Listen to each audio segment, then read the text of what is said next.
సర్వోన్నతుడా, సర్వాధికారి, గొప్ప రక్షకుడా, మహోన్నతమైన పరలోకపు తండ్రి, ప్రతిసారి కూడా ప్రభా మా ప్రార్థన వింటున్నావు తండ్రి. స్తోత్రాలు నాయన. ఈ యొక్క ప్రార్థన అనేక మంది ఏ రీతిగా అయితే ఆలకిస్తూ ఉన్నారో ప్రభువా, నీవు కూడా మా ప్రార్థన వింటున్నావు అని మేము నమ్ముచున్నాము నా తండ్రి.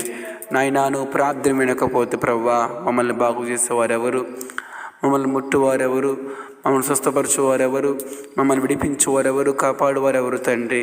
అనేకమైన మార్గాలలో, ప్రయాణాలలో, ఉద్యోగాలలో, వ్యాపారాలలో ప్రభువా తోడుగా నీడగా అండగా ఉంటున్నది నా తండ్రి. కేవలము నీవే ప్రభువా, నీ కృపయే తండ్రి. నీ దయనే దేవా స్తోత్రాలు. కనికరించి నా దేవా సహాయం చేయండి నైనా. అనేక మందిని కూడా ప్రభా నీ మార్గంలోనికి నడిపించడానికి ప్రభా సహాయం దయచేయమని ప్రార్థన చేస్తున్నాం.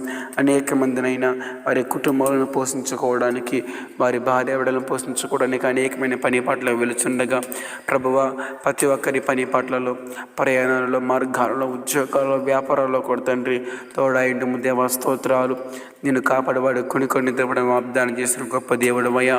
మీరే కాపుదలించి, మీరే బలపరుస్తూ, మీరే స్థిరపరుస్తూ ఆశీర్వాదాలతో ప్రతి ఒక్కరికి నింపుతారని నమ్ముచు ప్రార్థన చేస్తున్నాము. గొప్ప దేవ, గొప్ప రక్షకుడా, మీకే వందనాలు చెల్లించుకుంటూ ఈ కొద్దిపాటి ప్రార్థన మానక మీ రాజ్యాన్ని చేర్చుకోమని యేసు నామమున నడుచున్నాను తండ్రి. ఆమేన్.